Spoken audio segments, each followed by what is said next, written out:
नमस्कार, आप देख रहे हैं जन आक्रोश और आपके साथ मैं हूं दीपक कुमार। आज हम बात करेंगे सरकारी स्वास्थ्य सुविधाओं की जो बदहाल है। बिहार में सरकारी स्वास्थ्य सेवाएं चरमराई हुई है और 80% से ज़्यादा आबादी निजी स्वास्थ्य सेवाओं के पास मजबूर है जाने को। सरकारी चिकित्सा इस कदर दम तोड़ चुकी है कि जिसकी जेब में पैसा है वो सरकारी अस्पताल की तरफ देखना भी नहीं चाहता। सूबे के मुखिया नीतीश कुमार चाहे कितना भी दावा करें कि बिहार में स्वास्थ्य सुविधाओं की कमी नहीं है, लेकिन असलियत सबके सामने है। मामला आरा के सदर अस्पताल का है, जहां सुविधाओं की घोर कमी है। अस्पताल में मरीजों का इलाज नर्सों के हवाले है और डॉक्टर अस्पताल से नदारद रहते हैं। अब सवाल उठता है कि क्यों सदर अस्पताल में सुविधाओं की इतनी कमी है। स्वास्थ्य विभाग क्यों नहीं सरकारी अस्पतालों में निरीक्षण कर कमियों को दूर करता है। जन आक्रोश में इसी मुद्दे पर आपकी राय जानेंगे।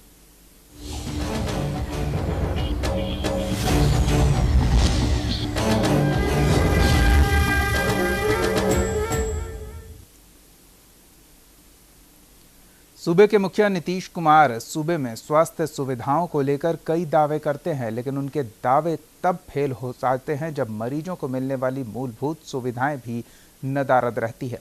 मामला भोजपुर के सदर अस्पताल का है। ये रिपोर्ट देखिए।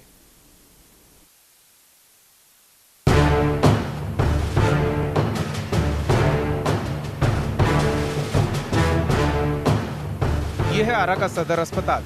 आईएसओ प्रमाणित इस अस्पताल में दूर दूर से मरीज इलाज कराने आते हैं, लेकिन अस्पताल की व्यवस्था राम भरोसे है। मरीजों के लिए सुविधा नाम की कोई चीज नहीं। रात में तो यहाँ कोई पूछने वाला नहीं होता। वार्डों में न तो पंखे चलते हैं, न पानी की व्यवस्था। शौचालय की हालत भी बुरी है। डॉक्टर भी मनमौजी हैं। जब मन में आया वार्ड का दौरा कर लिया, नहीं तो देखभाल नर्सों के भरोसे ही है। किसी से शिकायत करो तो कोई सुनवाई नहीं होती। कि यहाँ मरीजों को बढ़िया सुविधा नहीं मिल पाता। अच्छा, किस तरह का सुविधा चाहिए? सुविधा चाहिए कि कम से कम ये सुविधा चाहिए कि यहाँ जो मरीज है उसको कम से कम ये नर्स को जो ड्यूटी है वो अपना ड्यूटी अपने धर्म से करना चाहिए। यहाँ आने पे सब मनमानी करता है। लोग बोलता है कि हमारी ड्यूटी नहीं है, हमारी ड्यूटी नहीं है, ये कहकर टाल देता है।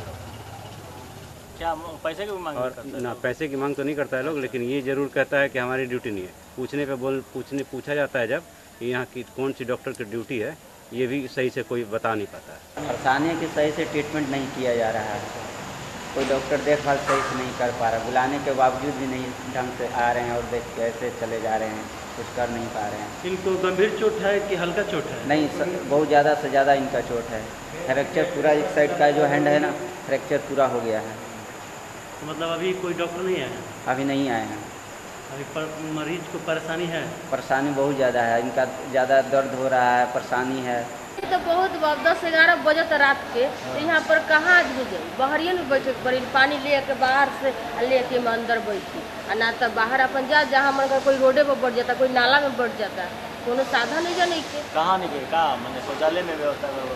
हाँ, सब में सब टूटल, पानी नहीं खे, पैखाना जाएगा, कुछ साधने नहीं। पानी ऐसी जाम लग जाता है यहाँ रोडवारी पर, गंद दे रहा है यहाँ से।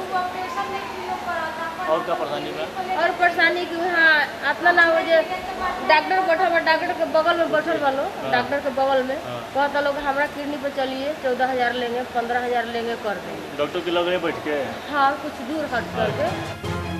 अब जरा देखिए इन तस्वीरों को। सदर अस्पताल के इमरजेंसी वार्ड के सामने मरीजों से घिरा यह शख्स कोई और नहीं बल्कि सरकारी डॉक्टर हैं, जिनकी ड्यूटी इमरजेंसी वार्ड में है, लेकिन ये अपने चैम्बर के बजाय बाहर हैं। जब इनसे बात की गई तो इन्होंने क्या कहा, आप भी सुन लीजिए।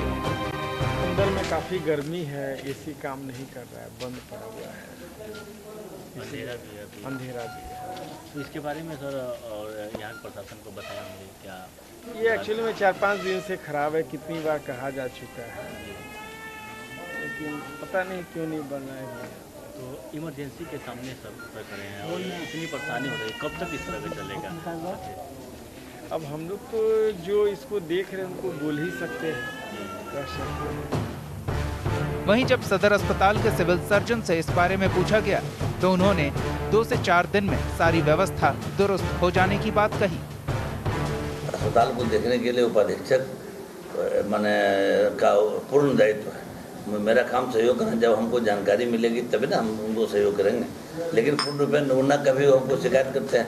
हम तो आते रहते हैं, इमरजेंसी आते रहते हैं, गार्ड भी वहाँ भी देखते रहते हैं। इमरजेंसी में तो डॉक्टर रहते हैं, एसी खराब थी लेकिन एसी बना दिया गया है।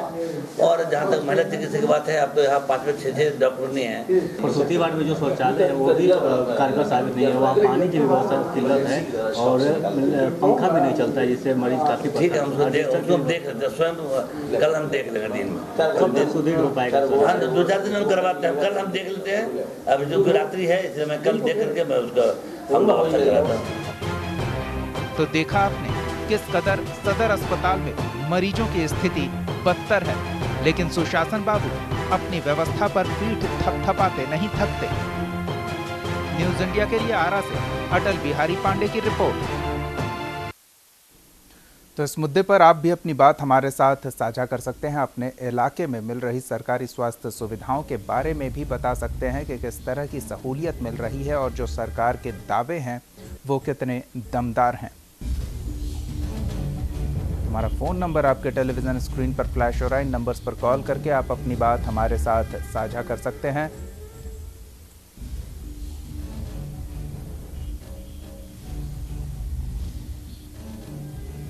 सरकारी स्वास्थ्य सेवाओं में सुधार होने का नाम नहीं लेता।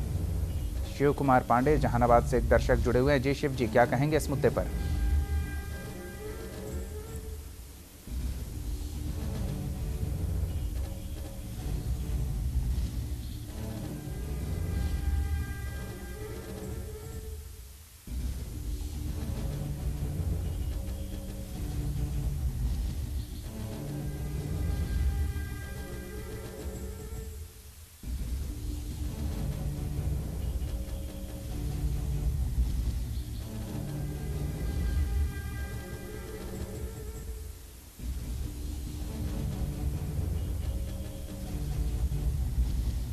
सरकारी स्वास्थ्य सेवा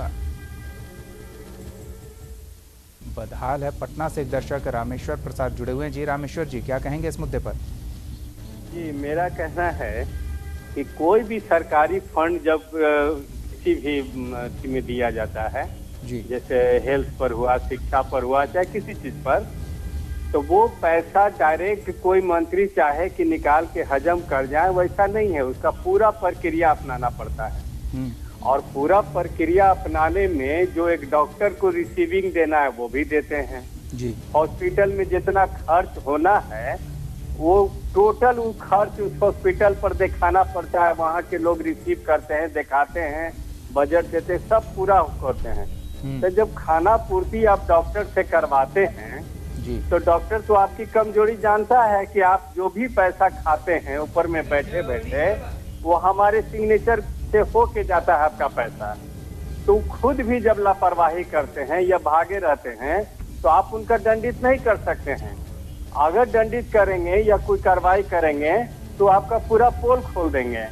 तो बात है कि बहुत मोटा पैसा आप अकेले हजम कर जा रहे हैं, तो डॉक्टर साहब थोड़ा गायब रहेंगे, थोड़ा लापरवाही रहेगा, थोड़ा बेकारी रहेगा, आपको बर्दाश्त करना है क्योंकि आप एक मोटा हजम कर रहे हैं उनके सिग्नेचर से, उनके थ्रू होके आपके पास पैसा आता है। डायरेक्ट पैसा ऊपर ऊपर थोड़े कोई खा लेगा जी।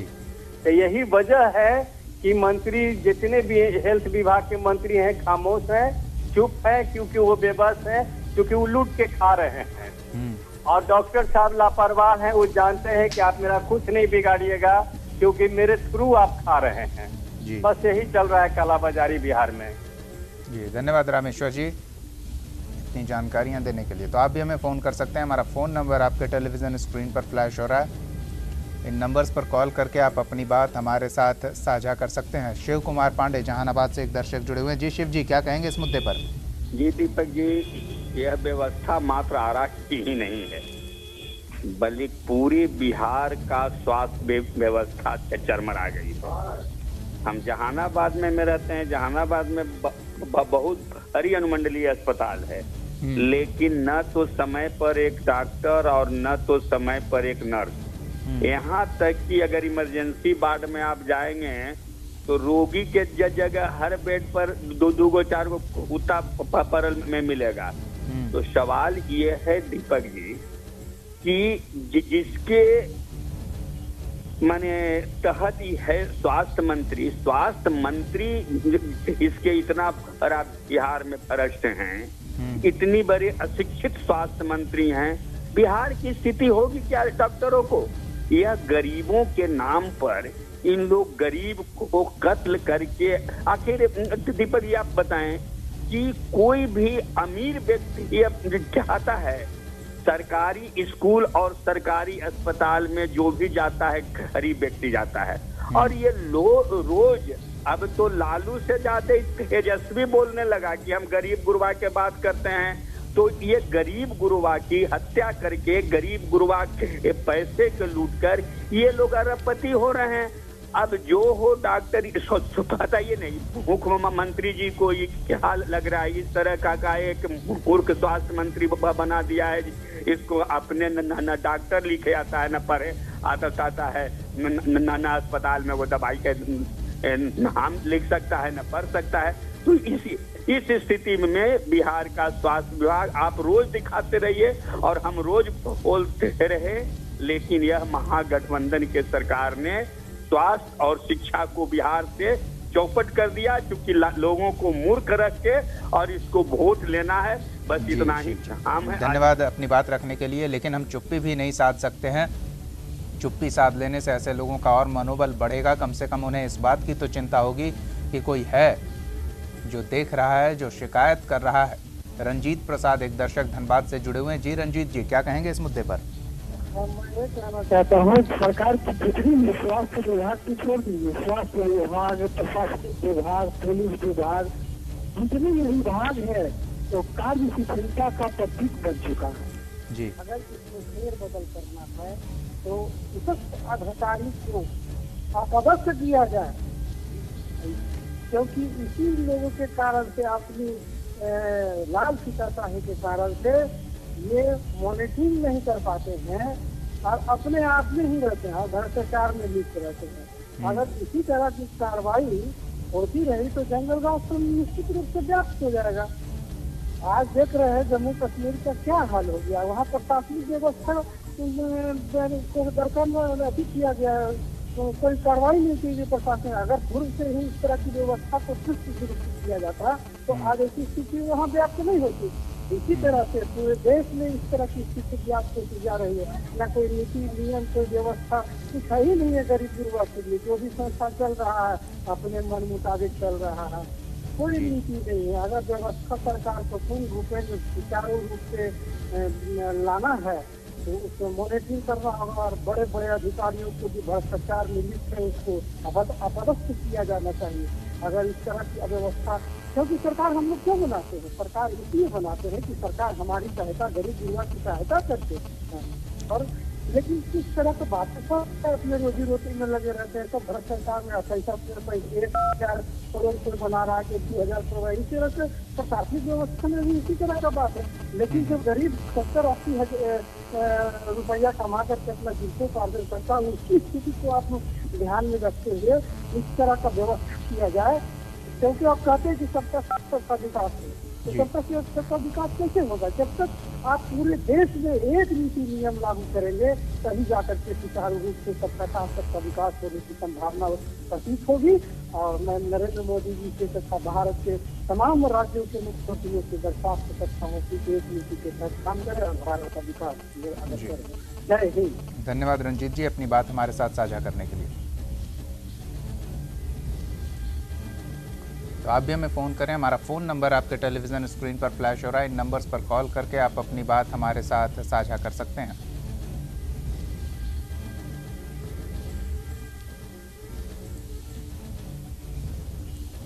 उपेंद्र एक दर्शक पटना से जुड़े हुए हैं। जी उपेंद्र जी, क्या कहेंगे इस मुद्दे पर? एंकर महोदय, मेरा कहना यह है कि ये सारी व्यवस्था को आज नहीं पैदा ले लिया है एक बैग जी। ये बड़ा दुर्भाग्य की बात है बिहार और देश की जनता के लिए कि जनता अपने निहित स्वार्थ में जाति धर्म को देखते हुए पर पूरी बात सुनिए, अगले का बात पूरा सुनते हैं। हमारी बात करता है क्या? पूरी बात सुनिए। कहने का मतलब ये है कि ये व्यवस्था क्या, डॉक्टर जो है इनको दंडित करने का कोई प्रावधान है? हमारे यहाँ कोई प्रावधान है इस डॉक्टरों को दंडित करने का? जो क्लिनिक खोल के जो है कि बैठा हुआ है, इस पर कोई एक्शन लेने का? नहीं तो जनता को अधिकार दीजिए, जनता को अधिकार दीजिए। एक दिन में सारा डॉक्टर आपको सरकारी हॉस्पिटल में जो है ना सुबह 10 बजे से लेकर 5 बजे तक नजर आएंगे। तो सबसे बड़ी बात है कि इस व्यवस्था का रास्ता आप लोग दिखाइए और कैसे होगा ये बताइए, और जनता को ये चीज बताना चाहिए। ये सारे डॉक्टर जो है कि जितने ये में जानबूझ के तो समस्या को पैदा करते हैं अस्पतालों में, ताकि मजबूरन इंसान जो है ना इनके क्लिनिक में जाए। तो हमारे यहाँ तो व्यवस्था ही नहीं है, और लोग दोष देता है कि ये है वो है, दुनिया जहान। अरे अपने गिरवान में झांक के देखो यार, अपने हक को मान के देखो। जी सही बात है। कहने का मतलब यह है। लेकिन जिस तरह से आप कह रहे हैं कि जनता के हाथ में देना है, तो डॉक्टर इसके लिए मेडिकल प्रोटेक्शन बिल लाने की लगातार मांग करते रहे हैं और उनकी मांग सुनी भी जा रही है, पर लोगों की सिसकियां, लोगों के दर्द और उनकी आह कोई नहीं सुन रहा। तो आप भी हमारे साथ जुड़ सकते हैं, इस मुद्दे पर अपनी बात हमारे साथ साझा कर सकते हैं। हमारा फ़ोन नंबर आपके टेलीविज़न स्क्रीन पर फ्लैश हो रहा है, इन नंबर्स पर कॉल करें। परवेज कुमार एक दर्शक झारखंड से जुड़े हुए हैं। जी परवेज जी, क्या कहेंगे इस मुद्दे पर? मेरा कहना है सर, जिस तरह से महागठबंधन में अभी हिंदुस्तान चल रही है, सरकार तो सिर्फ इसी पर ही लगी हुई है, और जिस तरह से तेजस्वी यादव जी को, तेज प्रताप को स्वास्थ्य मंत्री बनाया गया, उसको तो कुछ अकल नहीं है। उसको क्यों मुख्यमंत्री तो स्वास्थ्य मंत्री बनाए? लालू जी के लिए इतना बड़ा मुख्यमंत्री के लिए इतना कर दिए हैं, डॉक्टर हमारे यहाँ मरीज बेहाल हो रहे हैं। यही वाला सुशासन है नीतीश बाबू। धन्यवाद परवेज जी न्यूज़ इंडिया के साथ जुड़ने के लिए। तो आप भी हमें फ़ोन करें, हमारा फ़ोन नंबर आपके टेलीविज़न स्क्रीन पर फ्लैश हो रहा है, इन नंबर्स पर कॉल करके आप अपनी बात हमारे साथ साझा कर सकते हैं।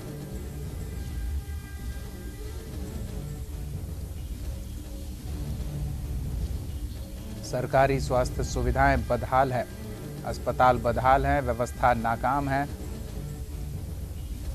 लेकिन इसके बावजूद सरकार बेहतर का दावा करती है।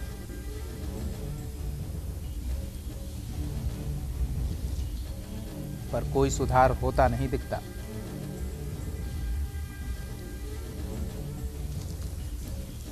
इस मुद्दे पर आप भी अपनी बात हमारे साथ साझा कर सकते हैं। हमारा फ़ोन नंबर आपके टेलीविज़न स्क्रीन पर फ्लैश हो रहा है, इन नंबर्स पर कॉल करके आप हमारे साथ जुड़ सकते हैं। मंगतोष कुमार एक दर्शक औरंगाबाद से जुड़े हुए हैं। जी मंगतोष जी, क्या कहेंगे इस मुद्दे पर?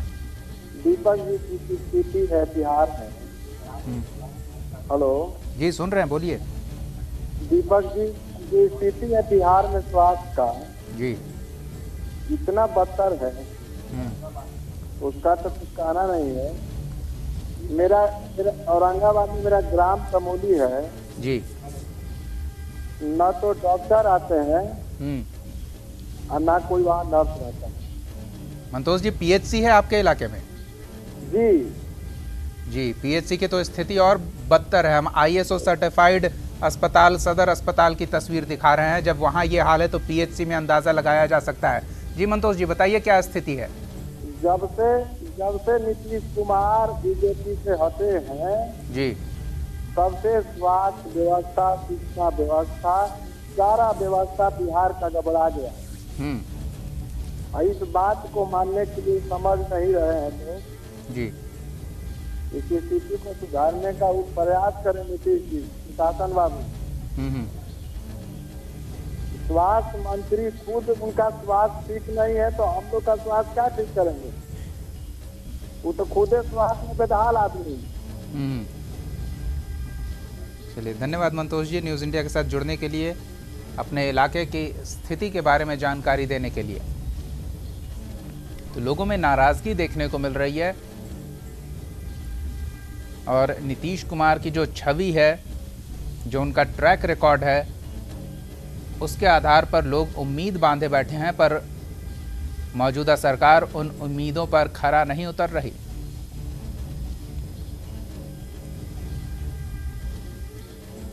मौजूद सुविधाएं भी बेकार होती जा रही है। अनुराधा एक दर्शक पटना से जुड़ी हुई हैं। जी अनुराधा जी, क्या कहेंगे इस मुद्दे पर? मेरा कहना है कि किसी भी परेशानी के कारण डॉक्टर्स और उनमें के जो भी स्टाफ हैं वो होते हैं। यदि उनको हमारे तकलीफ से, जनता के तकलीफ से यदि जरा भी हमदर्दी रहती तो वो इस तरीके का कुव्यवस्था नहीं करते। परेशानी के कारण डॉक्टर्स और उन लोगों को परेशानी किस तरीके से होगी? उन्हें परेशानी इसलिए नहीं हो क्योंकि वो वहाँ अपना खुद का इलाज तो नहीं कराते हैं। परेशानी हम जैसे गरीब लोगों को होती है, वो अपना डिस्पेंसरी खोल लेते हैं, वो अपना पॉकेट गर्म कर लेते हैं, तो उन्हें हमारे दुख और तकलीफ से क्या मतलब है? धन्यवाद अनुराधा जी, न्यूज़ इंडिया के साथ जुड़ने के लिए, अपनी बात रखने के लिए। दर्शकों से आग्रह है कि जब भी वो हमारे साथ जुड़े अपने टीवी सेट का वॉल्यूम बंद कर दें ताकि उनकी आवाज़ हम तक स्पष्ट पहुंच सके। गणेश एक दर्शक पटना से जुड़े हुए हैं। जी गणेश जी, क्या कहेंगे इस मुद्दे पर? जी नमस्कार सर। नमस्कार, बोलिए। जी सर, हम बात कर रहे हैं सर नालंदा जिला के हिलसा प्रखंड तोड़िया PHC से। सर कभी भी ताला उसको खुलता ही नहीं है, बस सिर्फ एक रूम है जी। उससे कोई फायदा हमको समझते तो लोग को पूछते हैं, लोग कभी जाते हैं कभी भी जाते हैं तो वहाँ पर सब एनएम आती है, सब जाते हैं, सब रेस्ट लगाती है, क्या करते हैं, कुछ भी समझ कभी भी किसी को उससे कोई फायदा नहीं है। और उसी का फायदा लोग क्या कहते हैं MBBS मुन्ना भाटी जो गाँव में झोला सब डॉक्टर लोग हैं, जबरदस्त फायदा उठा रहे हैं। एक और दो डॉक्टर को देख रहे हैं झोला छापले को हो कि कोई डिग्री टाग्री कुछ नहीं है, इधर उधर से 4 बजे से कंपाउंडरी सीख करके MBBS का डिग्री बोर्ड लगाए हुए हैं। अपने गांव में कहानी कह रहे हैं सर, एक डॉक्टर साहब से कुछ थोड़ा सा उनको से हुआ, हमको गर्जन कहा कि MBBS का निकाला आकर के लोगों को परेशानी बढ़ा रहे हैं, तो आपको इससे क्या जाता है? हम कहा कि आपके ऊपर कुछ कार्रवाई हो जाएगा, जान लीजिए। वो कहा कि बोर्ड उठ हटा करके अपना घर में रख दिया और फिर ये युवा प्रवक्ता का बोर्ड लगा दिया। ये स्थिति तक पर जबरदस्त लूट खसोट है सर, गरीबों पे इतना परेशानी है सरकार के लापरवाही की वजह से। आप सोचिए कि जब हमारे स्वास्थ्य मंत्री हमको अपेक्षा और उपेक्षा का मतलब नहीं समझ में आता तो दुख और सुख उनको क्या पता चलेगा? जी, और आप नीतीश कुमार के गृह जिले की बात कर रहे हैं गणेश जी? जी सर, नालंदा जिला की बात कर रहे हैं सर, हिलसा प्रखंड की कहानी। जी जी, धन्यवाद गणेश जी, आंखों देखा हाल और जो बदहाल व्यवस्था है उसके बारे में जानकारी देने के लिए। तो आप भी हमें फ़ोन करें, हमारा फ़ोन नंबर आपके टेलीविज़न स्क्रीन पर फ्लैश हो रहा है। रामेश्वर एक दर्शक पटना से जुड़े हुए हैं। जी रामेश्वर जी, क्या कहेंगे इस मुद्दे पर? हम पूछ रहे हैं सर, तेजस्वी जी को लालू जी बोलते थे कि जो पढ़ा वही पंडित। हाँ, उनका बेटा तो पढ़ा नहीं, तो स्वास्थ्य मंत्री कैसे बन गया? जी, तो इस पर उससे कोई सवाल पूछना चाहिए ना। बिल्कुल, सवाल आप ही पूछेंगे। आप जनता हैं, आप मतदाता हैं। और आपके सवाल हम उन तक पहुंचाते रहते हैं। मेरा ही सवाल उस पर आ रहा है। जी बिल्कुल, धन्यवाद रामेश्वर जी अपनी बात हमारे साथ साझा करने के लिए। आप भी हमें फ़ोन करें, हमारा फ़ोन नंबर आपके टेलीविज़न स्क्रीन पर फ्लैश हो रहा है। इन नंबर्स पर कॉल करके आप अपनी बात हमारे साथ साझा कर सकते हैं। समस्तीपुर से एक दर्शक मनोज जुड़े हुए हैं। जी मनोज जी, क्या कहेंगे इस मुद्दे पर? सबसे पहले तो मैं आपको धन्यवाद देता हूँ जी, न्यूज इंडिया को जी, आपने ऐसे स्वास्थ्य संबंधी समस्या को उठाया है जी। और सबसे बड़ी बात है कि जब से महागठबंधन की सरकार बनी और तेज प्रताप स्वास्थ्य मंत्री बने हैं, तब से तो स्वास्थ्य का बहुत बेहाल है। समस्तीपुर सदर अस्पताल की कहानी मैं बताता हूँ। यहाँ डॉक्टर समय पर नहीं आते हैं, आए दिन यहाँ झंझट हुआ करते हैं। परसों ही एक पेशेंट आया और तुरंत मर गया, कोई देखने उठने वाला नहीं जी। सबसे बदतर स्थिति है, जबकि समस्तीपुर सदर अस्पताल का बिल्डिंग, फ्लैट सब अच्छा, पार्क है अच्छा, इलाज के नाम पर जीरो, दवाई के नाम ये इस ढंग की स्थिति रहेगी तो क्या लालू जी अपने बेटा को स्वास्थ्य मंत्री बना के मुंह दिखाएंगे? आपसे मेरा अनुरोध है, इनको कम से कम यह बताया जाए कि वो कम से कम शर्म से रिजाइन तो कर दे उसका बेटा। चलिए, धन्यवाद मनोज जी न्यूज़ इंडिया के साथ जुड़ने के लिए।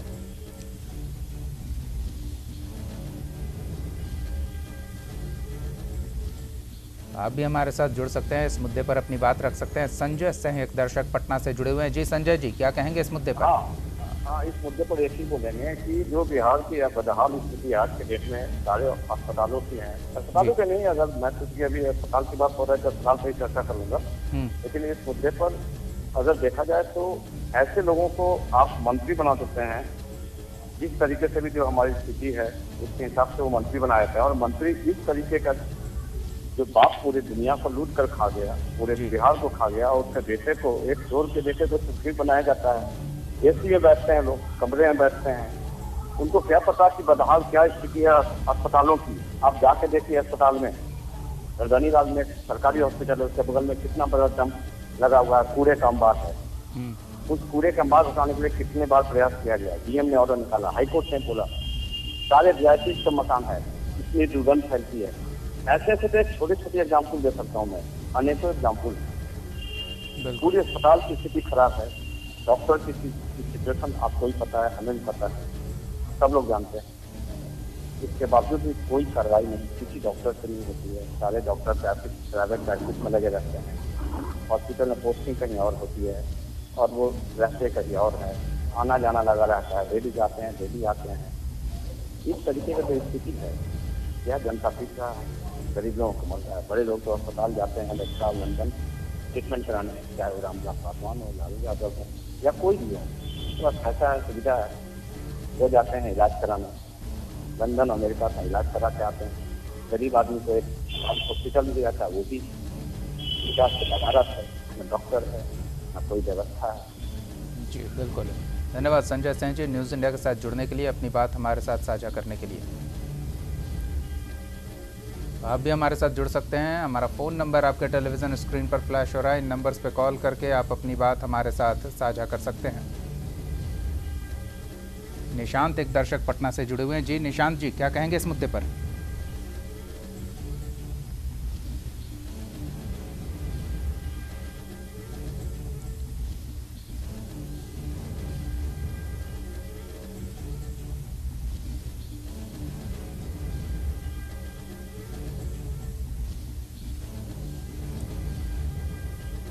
हमारा फ़ोन नंबर आपके टेलीविज़न स्क्रीन पर फ्लैश हो रहा है, इन नंबर्स पर कॉल करके आप अपनी बात हमारे साथ साझा कर सकते हैं। सरकारी स्वास्थ्य सुविधा बदहाल स्थिति में है। जनाक्रोश में फिलहाल इतना ही। आप देखते रहिए न्यूज़ इंडिया।